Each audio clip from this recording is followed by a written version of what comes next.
तो दोस्तों आज की इस वीडियो में हम देखेंगे कि कैसे आप अपने पे स्लिप की मदद से अपना इनकम टैक्स कैलकुलेट कर सकते हो। दोस्तों हम इस वीडियो में एक पे स्लिप का एग्जांपल लेने वाले हैं। हम उस पे स्लिप में क्या क्या कंपोनेंट्स होते हैं वो देखेंगे, जिसके हिसाब से हमारा ग्रॉस इनकम कैलकुलेट होगा। और दोस्तों अगर हम कोई भी इन्वेस्टमेंट करते हैं तो हम उन इन्वेस्टमेंट्स को एज अ डिडक्शन क्लेम कर सकते हैं अपना नेट टैक्सेबल इनकम कैलकुलेट करने के लिए। तो दोस्तों इस वीडियो को पूरा देखिए ताकि आपको समझ में आए कि आप अपने पे स्लिप को रीड कैसे कर सकते हो अपना ग्रॉस इनकम कैलकुलेट करने के लिए। और उसके बाद अगर आप कोई भी इन्वेस्टमेंट करते हो तो आपका नेट टैक्सेबल इनकम कैसे कैलकुलेट होगा, जो कि मदद करेगा आपको इनकम टैक्स कैलकुलेट करने के लिए। दोस्तों हम ये भी देखेंगे कि हमारे पे स्लिप में ऐसे कौन से कंपोनेंट्स हैं जिनके लिए हम डिडक्शंस क्लेम कर सकते हैं अपना इनकम टैक्स बचाने के लिए। मैं अभिलाष गुप्ता स्वागत करता हूं आपका मेरे इस वीडियो में फिनकैलसी टीवी पर। तो चलिए शुरू करते हैं।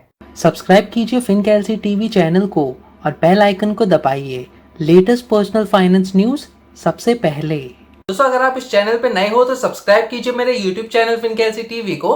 वीडियो के नीचे एक लाल कलर का बटन दिख रहा होगा, उस पर क्लिक कीजिए, बेल आइकन पे क्लिक कीजिए ताकि जब भी मैं न्यू वीडियोस पोस्ट करूं तो आपको नोटिफिकेशंस मिलते रहें। दोस्तों इस वीडियो को लाइक भी कीजिए ताकि मेरे वीडियोस आपको YouTube पे रिकमेंड होते रहें। दोस्तों आप मेरा फ्री एंड्रॉइड ऐप फिनकैलसी डाउनलोड कर सकते हो प्ले स्टोर से, जो कि आपको मदद करेगा आपका इनकम टैक्स कैलकुलेट करने के लिए। इनकम टैक्स के अलावा इसमें बहुत सारी इंडियन सेविंग स्कीम्स की कैलकुलेटर्स भी अवेलेबल हैं। दोस्तों ये ऐप एब्सोल्युटली फ्री है और प्ले स्टोर पे ऑलरेडी अवेलेबल है। इसका लिंक मैंने डिस्क्रिप्शन सेक्शन में दिया हुआ है। तो इस वीडियो को देखने के बाद आप वो ऐप भी डाउनलोड कर सकते हो अपना इनकम टैक्स कैलकुलेट करने के लिए। तो चलिए दोस्तों लेते हैं हम अपने पे स्लिप का एग्जाम्पल, जहां पे हम अपनी ग्रॉस इनकम कैलकुलेट करेंगे, थोड़े से इन्वेस्टमेंट्स को एज अ एग्जाम्पल लेंगे और अपना नेट टैक्सेबल इनकम कैलकुलेट करेंगे और हम अपना इनकम टैक्स भी कैलकुलेट करके देखेंगे।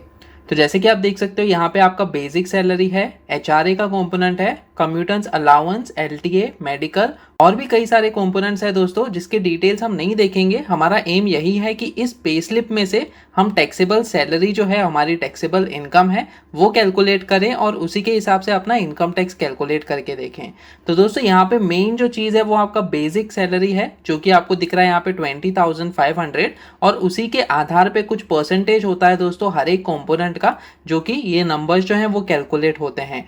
दोस्तों जो आपको कंपोनेंट्स यहाँ पे दिख रहे हैं, इसके अलावा और भी कंपोनेंट्स हो सकते हैं आपकी पे स्लिप में, या फिर इसमें से एक दो कंपोनेंट्स जो है वो मिसिंग भी हो सकते हैं आपके पे स्लिप में से। तो दोस्तों ये जो पे स्लिप है ये यूनिवर्सल पे स्लिप नहीं है। आप ये मत समझिए कि सारे पे स्लिप्स में ये सारे कंपोनेंट्स होंगे। तो एक दो एडिशनल कंपोनेंट्स भी हो सकते हैं इसके अलावा, या फिर इनमें से कोई एक दो कंपोनेंट्स नहीं भी हो सकते हैं। दोस्तों मेन आइडिया हमारा यह है कि हम टैक्सेबल इनकम निकालें। तो दोस्तों जैसे कि आप देख सकते हो इन नंबर्स के बाद यहाँ पे टोटल आया है 54,920, जो कि सम ऑफ दीज नंबर्स है, यानी कि ये सारे नंबर्स को अगर हम ऐड करते हैं, जैसे कि आप देख सकते हो ये करंट मंथ वाला कॉलम है, इन सारे नंबर्स को हम ऐड करते हैं तो हमें मिलता है 54,920। और फिर दोस्तों उसके बाद राइट हैंड साइड में आप देख सकते हो कि प्रोविडेंट फंड है और फिर बाकी के कंपोनेंट्स भी हैं। तो दोस्तों यहाँ पे जो डिडक्शंस है, इसका मतलब क्या है कि ये जो टोटल नंबर आपको मिला है यहाँ पे, ये जो 54,920 है, ये आपका ग्रॉस इनकम है। उसके बाद जो डिडक्शंस होते हैं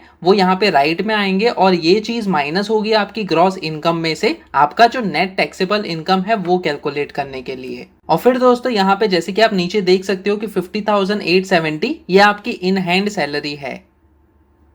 जैसे कि आप देख सकते हो 54,920 जो है ये आपकी ग्रॉस इनकम है, और फिर हम माइनस करते हैं 4,050 जो कि इन कंपोनेंट्स के वजह से है। दोस्तों इन डिडक्शंस में से प्रोविडेंट फंड जो है ये सबसे कॉमन डिडक्शन है, क्योंकि जैसे कि आपको पता है कि हर महीने प्रोविडेंट फंड के नाम पे हमारे प्रोविडेंट फंड अकाउंट में जो अमाउंट है वो क्रेडिट होते रहता है। तो दोस्तों बस इंपॉर्टेंट चीज यही है कि यहाँ पे हमारा ग्रॉस इनकम दिखाया जाएगा, जो कि है 54,920, और फिर जो भी डिडक्शंस होगा वो माइनस होगा। जैसे कि आप देख सकते हो 4,050 जो है वो माइनस होगा, और हमारा जो नेट पे है वो हमारा इन हैंड होगा, यानी कि 50,870। अब दोस्तों इनकम टैक्स कैलकुलेट करने के लिए इसमें से कौन से नंबर्स हमें लेने चाहिए। तो दोस्तों अगर मैं आपको सिंपल वे में बताऊं तो हमें ये ग्रॉस इनकम लेना चाहिए, जो कि है 54,920। दोस्तों यहाँ पे और एक इंपॉर्टेंट चीज ये है कि ज़रूरी नहीं कि ये जो सारे नंबर्स को हम ऐड करते हैं और जो हमें CTC जो मिलता है यानी कि कॉस्ट टू कंपनी में जो हमारा पूरा हमें बताया जाता है कि हमारी सैलरी कितनी होगी, वो और ये वाला नंबर ज़रूरी नहीं कि मैच हो, क्योंकि CTC में हमारा फूड या फिर इंश्योरेंस या फिर और भी दूसरे कंपोनेंट जो है वो भी इंक्लूडेड होते हैं दोस्तों, जो कि टैक्सेबल नहीं होते हैं, क्योंकि वो सारी चीज़ें हमारे पे स्लिप में मेंशन नहीं की जाती। तो दोस्तों हमारा टैक्सेबल इनकम जानने के लिए हमारा जो पे स्लिप है हमें उसी को यूज़ करना होगा। और यहाँ पे 54,920 जो है वो मैं इस एक्सेल शीट में डाल देता हूँ यहाँ पे। तो हमारा 54,920 का जो ग्रॉस इनकम है वो हमने यहाँ पे डाल दिया। अब दोस्तों ये एक महीने का इनकम है, तो हमें 12 महीने का इनकम जो है वो जनरेट करना होगा। तो हम ये अज्यूम करेंगे कि हमारा कोई भी प्रमोशन या फिर इंक्रीमेंट अगर नहीं होता है तो हम इसी चीज़ को कंसिडर करेंगे और मल्टीप्लाई करेंगे 12 से। तो दोस्तों हमें जो टोटल मिलेगा नंबर वो होगा हमारा ग्रॉस टोटल इनकम पूरे फाइनेंशियल ईयर में। दोस्तों अगर आपका प्रमोशन या फिर इंक्रीमेंट होता है तो अकॉर्डिंगली आप इस नंबर को कैलकुलेट कर सकते हो based on your increment and promotion. अब दोस्तों ये तो हमारी ग्रॉस इनकम हो गई, इसमें से हमें नेट टैक्सेबल इनकम निकालना है। तो नेट टैक्सेबल इनकम निकालने के लिए हमें सबसे पहले डिडक्शंस को मेंशन करना होगा। तो सबसे पहली चीज ये है कि हमारा जो प्रोविडेंट फंड का डिडक्शन हो रहा है यहाँ पे, जैसे कि आप देख सकते हो 2460, जो कि होगा सेक्शन 80C के अंडर। तो अगर आपने मेरा पिछला वीडियो देखा था कि सेक्शन 80C में कौन कौन से डिडक्शन ऑप्शंस आते हैं, तो आपको पता होगा कि ये जो प्रोविडेंट फंड है इसका डिडक्शन होता है सेक्शन 80C के अंडर। तो दोस्तों यही डिडक्शन हम यहाँ पे भी मेंशन कर देते हैं हमारा डिडक्शंस कैलकुलेट करने के लिए। हम सेक्शन 80C में मेंशन करेंगे इस चीज को दोस्तों। तो दोस्तों यहाँ पे हम 2460 का जो अमाउंट है प्रोविडेंट फंड के नाम पे वो हमने डाल दिया है, और पूरे 12 महीने का हमारा जो प्रोविडेंट फंड होगा वो होगा दिस नंबर, और हम मल्टीप्लाई करेंगे 12 से, क्योंकि साल में 12 महीने होते हैं। तो दोस्तों टोटल जो डिडक्शंस होगा प्रोविडेंट फंड के नाम पे वो होता है 29,520।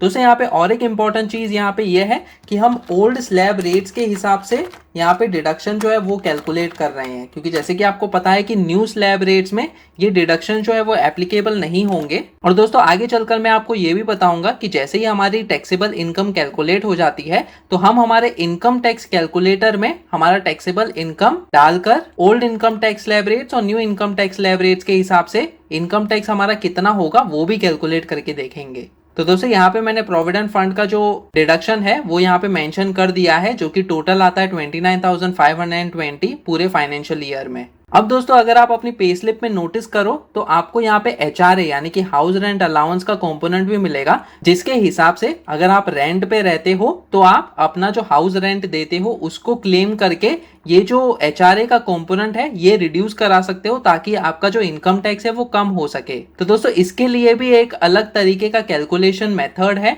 जिसके लिए मैंने ऑलरेडी वीडियो बनाया हुआ है एक्सेल फाइल को यूज करके, तो आप वो वाला वीडियो भी देख सकते हो। अगर मैं आपको वो वाला एक्सेल कैलकुलेटर दिखाऊं तो ये वाला HRA कैलकुलेटर है, जिसमें आप अपना रेंट, बेसिक सैलरी और HRA का कंपोनेंट डाल के ये चेक कर सकते हो कि आप कितना अमाउंट क्लेम कर सकते हो एज अ डिडक्शन अपना इनकम टैक्स बचाने के लिए। तो दोस्तों जल्दी से हम ये HRA का कंपोनेंट भी कैलकुलेट कर लेते हैं। हम ये अज्यूम करेंगे कि हम रेंट पे रहते हैं और 10,000 का मंथली रेंट पे कर रहे हैं। हमारी जो बेसिक सैलरी है वो है 20,500 हमारे पे स्लिप के हिसाब से। तो मैं यहाँ पे 20,500 जो हमारी बेसिक सैलरी है वो डालता हूँ, और दोस्तों HRA का कंपोनेंट हमें यहाँ पे डालना होगा, यानी कि जो हमारा HRA का कंपोनेंट है वो है 10,250 हमारे पे स्लिप के हिसाब से।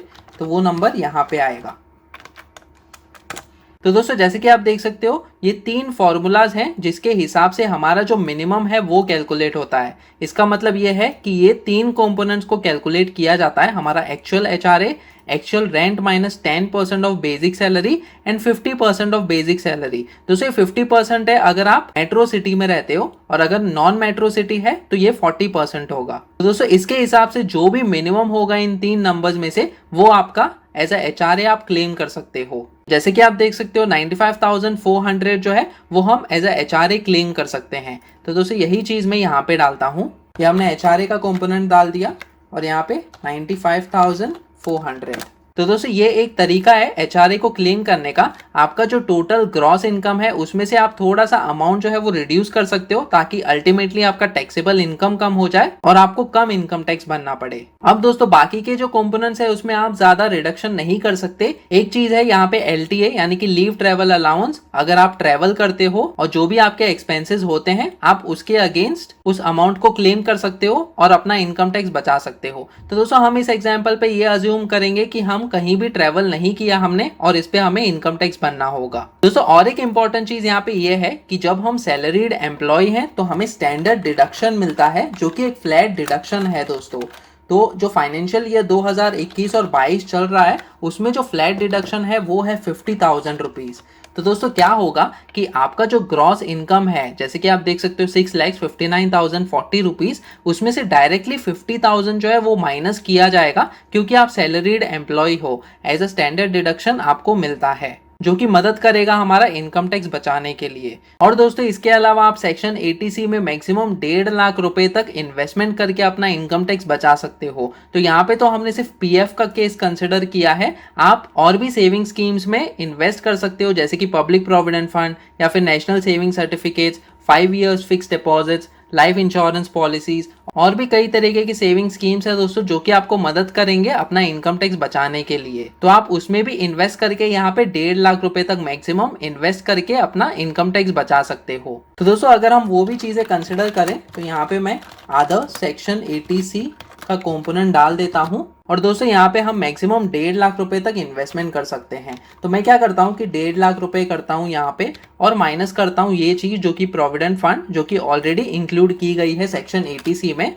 तो आप एडिशनली 1,20,480 इन्वेस्ट कर सकते हो पीपीएफ या फिर एनएसई या फिर बाकी के सेक्शन 80C के कंपोनेंट्स में जो कि आपको मदद करेंगे अपना इनकम टैक्स बचाने के लिए। अब दोस्तों टैक्सेबल इनकम कैलकुलेट करने के लिए हमें क्या करना होगा कि हमें हमारी ग्रॉस इनकम लेनी होगी जो हमने यहाँ पे कैलकुलेट किया था पूरे फाइनेंशियल ईयर का ग्रॉस इनकम, उस चीज को हम लेंगे और फिर माइनस करेंगे ये हर एक चीज यहाँ पे जैसे कि हमने डिस्कस किया कि ये जो डिडक्शंस है वो हमें क्लेम करना होगा और माइनस करना होगा हमारे ग्रॉस इनकम से। तो दोस्तों हमने ये चीज सेलेक्ट कर ली जो कि सेक्शन 80C के अंडर पीएफ आता है और फिर हमने माइनस किया एचआरए का कंपोनेंट जो कि ये वाला है और फिर हमने माइनस किया स्टैंडर्ड डिडक्शन जो कि 50,000 रुपीज का है फाइनेंशियल ईयर 2021 और 22 के लिए। और फिर अगर आप और भी इन्वेस्टमेंट करते हो सेक्शन 80C में तो हम ये वाला अमाउंट भी एज अ डिडक्शन क्लेम करेंगे, तो उस चीज को भी हम माइनस करेंगे। और जैसे ही मैं एंटर पे क्लिक करता हूँ जैसे कि आप देख सकते हो 3,63,640। अब दोस्तों ये आपका टैक्सेबल इनकम हो गया जिसपे आपका इनकम टैक्स कैलकुलेट होता है। दोस्तों एडिशनली आप इन सारे नंबर्स को ऐड भी कर सकते हो।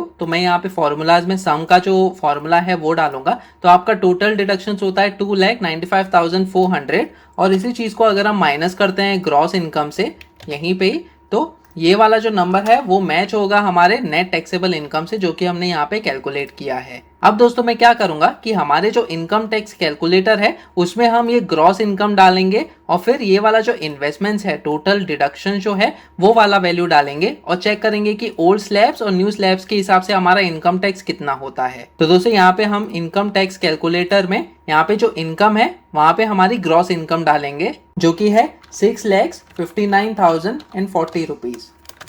और दोस्तों इसके बाद जो है ये वाला अमाउंट हमें लेना है जो कि है 2,95,400 जो कि इन्वेस्टमेंट्स में आएगा 2,95,400। तो दोस्तों जैसे कि आप देख सकते हो यहाँ पे old income tax slab rates और new income tax slab rates के हिसाब से अपने आप इनकम टैक्स कैलकुलेट हो गया है। यहाँ पे जैसे कि आप देख सकते हो कि ये पूरा का पूरा ग्रॉस इनकम लिया गया है यहाँ पे ओल्ड में और न्यू स्लैब रेट्स में। यहाँ पे इन्वेस्टमेंट्स को कंसिडर किया गया है दोस्तों जो कि है 2,95,400। और जैसे कि मैंने आपको बताया कि old income tax slab rates के हिसाब से ही हम डिडक्शंस को क्लेम कर सकते हैं, इसलिए हमने यहाँ पे इंक्लूड किया है। लेकिन न्यू स्लैब्स में ये 0 रह गया है दोस्तों क्योंकि कोई भी डिडक्शंस या फिर इन्वेस्टमेंट्स का फायदा हमें न्यू स्लैब रेट्स में नहीं मिलेगा और इसी के हिसाब से हमारा जो टैक्सेबल इनकम हुआ है वो कैलकुलेट हुआ है। तो जैसे कि आप देख सकते हो taxable income old slab rates में कम है compare to new slab rate में। न्यू स्लैब रेट में ग्रॉस इनकम और टैक्सेबल इनकम सेम है दोस्तों और इसी के हिसाब से हमारा इनकम टैक्स कैलकुलेट हुआ है। और tax rebate under section 87A के तहत हमें इतना रिबेट मिला है और हमें कोई भी इनकम टैक्स बनने की जरूरत नहीं है। लेकिन वही न्यू टैक्स स्लैब रेट्स के हिसाब से हमारा जो इनकम टैक्स है वो होता है 29,500 540.16 रुपीज। तो दोस्तों इस हिसाब से आप अपनी पे स्लिप देख सकते हो, उसमें क्या कंपोनेंट्स है उसके हिसाब से आप अपना ग्रॉस इनकम कैलकुलेट कर सकते हो। ग्रॉस इनकम के बाद जो भी आप इन्वेस्टमेंट्स करते हो यहाँ पे प्रोविडेंट फंड के नाम पे या फिर और भी कई सारे इन्वेस्टमेंट ऑप्शंस हैं आपके पास, जो कि मैंने आपको ऑलरेडी बाकी के वीडियोस में समझाए हुए हैं। अगर आप वहां पे इन्वेस्ट करते हो तो आपकी जो नेट टैक्सेबल इनकम है वो कम हो जाएगी और उसी के हिसाब से आपका जो इनकम टैक्स है वो कैलकुलेट होगा। दोस्तों आप मेरे बाकी के वीडियोस भी देख सकते हो। एक वीडियो में मैंने आपको ये समझाया कि कैसे इस इनकम टैक्स कैलकुलेटर फाइल में आप अपना इनकम, इन्वेस्टमेंट्स और टीडीएस डाल के अपना इनकम टैक्स कैलकुलेट कर सकते हो। दूसरे और एक वीडियो में मैंने आपको ये समझाया कि आपके होम लोन पे आपका ईएमआई कैसे कैलकुलेट होगा, उसमें से आपका प्रिंसिपल और इंटरेस्ट अमाउंट कैसे कैलकुलेट होगा और आप प्री पेमेंट्स करके कैसे इस इंटरेस्ट अमाउंट को कम करवा सकते हो। दोस्तों और एक वीडियो में मैंने आपको ये समझाया कि आपका हाउस रेंट अलाउंस का कंपोनेंट कैसे आप कैलकुलेट करके एज अ डिडक्शन उसको क्लेम कर सकते हो अपना इनकम टैक्स बचाने के लिए। दोस्तों और एक वीडियो में मैंने आपको एसआईपी यानी कि सिस्टमैटिक इन्वेस्टमेंट प्लानिंग के जरिए आपका रिटर्न्स कैसे कैलकुलेट होता है वो भी मैंने आपको समझाया हुआ है एक्सेल फाइल कैलकुलेटर को यूज करके। दोस्तों और एक वीडियो में मैंने आपको ये भी समझाया कि पीपीएफ यानी कि पब्लिक प्रोविडेंट फंड में आपका मंथली इंटरेस्ट कैसे कैलकुलेट होता है और ईयरली कंपाउंडिंग कैसे होता है। तो दोस्तों ये सारे वीडियोस आप देख सकते हो एक प्लेलिस्ट में, जिसका लिंक मैंने ऑलरेडी डिस्क्रिप्शन सेक्शन में दिया हुआ है। तो दोस्तों जैसे कि आपने देखा बहुत ही आसान है अपने पे स्लिप को रीड करना, अपना ग्रॉस इनकम कैलकुलेट करना, उसमें से अपना नेट टैक्सेबल इनकम कैलकुलेट करना और अपना इनकम टैक्स कैलकुलेट करना। दोस्तों इस वीडियो में हमने थोड़ी सी चीजें कंसिडर नहीं की हैं, जैसे कि अगर आपको ईयरली बोनस मिलता है आपकी ऑर्गेनाइजेशन की तरफ से तो हमें वो बोनस एज अ इनकम हमें ऐड करना होगा हमारी इनकम में अपना इनकम टैक्स कैलकुलेट करने के लिए। दोस्तों इसके अलावा आपको आपके सेविंग्स अकाउंट पे हर 3 महीने बाद इंटरेस्ट मिलता है, तो वो इंटरेस्ट भी पूरे साल में जो है पूरे फाइनेंशियल ईयर का जो इंटरेस्ट मिलता है आपको आपके सेविंग्स अकाउंट में वो भी एज अ इनकम हमें ऐड करना होगा अपना इनकम टैक्स कैलकुलेट करने के लिए। इसके अलावा अगर आपका फिक्स डिपॉजिट्स या फिर रिकरिंग डिपॉजिट्स है जहां से आपको और एडिशनल इंटरेस्ट मिलता है तो दोस्तों वो भी चीजें हमें इनकम में ऐड करनी होंगी। दोस्तों इसके अलावा अगर आप म्यूचुअल फंड्स या फिर स्टॉक्स में निवेश करते हो और किसी पर्टिकुलर फाइनेंशियल ईयर में आप उन म्यूचुअल फंड्स को या फिर स्टॉक्स को बेचते हो तो जो प्रॉफिट होता है आपको वो एज अ इनकम ऐड करके अपना इनकम टैक्स कैलकुलेट करना होगा। दोस्तों इस वीडियो में हमने ये देखा कि कैसे हम अपने पे स्लिप को रीड करके अपना ग्रॉस इनकम निकाल सकते हैं और इन्वेस्टमेंट्स करके अपना डिडक्शंस क्लेम कर सकते हैं नेट टैक्सेबल इनकम कैलकुलेट करने के लिए, जिसके बेसिस पे आपका इनकम टैक्स कैलकुलेट होगा। दोस्तों अगर आपकी कोई भी क्वेरीज हैं तो आप कमेंट सेक्शन में पूछ सकते हो। और दोस्तों जैसे कि मैंने वीडियो के शुरू में कहा आप मेरा फ्री एंड्रॉइड ऐप फिनकेल्सी डाउनलोड कर सकते हो प्ले स्टोर से, जो कि आपको मदद करेगा आपका इनकम टैक्स कैलकुलेट करने के लिए। यह ऐप एब्सोल्युटली फ्री है और प्ले स्टोर पे ऑलरेडी अवेलेबल है। इसका लिंक मैंने डिस्क्रिप्शन सेक्शन में दिया हुआ है। तो दोस्तों आज के इस वीडियो में इतना ही। अगर आपको वीडियो पसंद आया तो प्लीज इसे लाइक कीजिए, शेयर कीजिए अपने दोस्तों के साथ। अगर आप इस चैनल पे नए हो तो सब्सक्राइब कीजिए मेरे यूट्यूब चैनल फिनकेल्सी टीवी को। सब्सक्राइब करते समय बेल आइकन को दबाना मत भूलेगा ताकि आगे आने वाली ऐसी वीडियोस आप देख सकें। फिर मिलेंगे किसी और पर्सनल फाइनेंस रिलेटेड टॉपिक को लेकर, तब तक के लिए आप ये वाले वीडियोस देख सकते हो।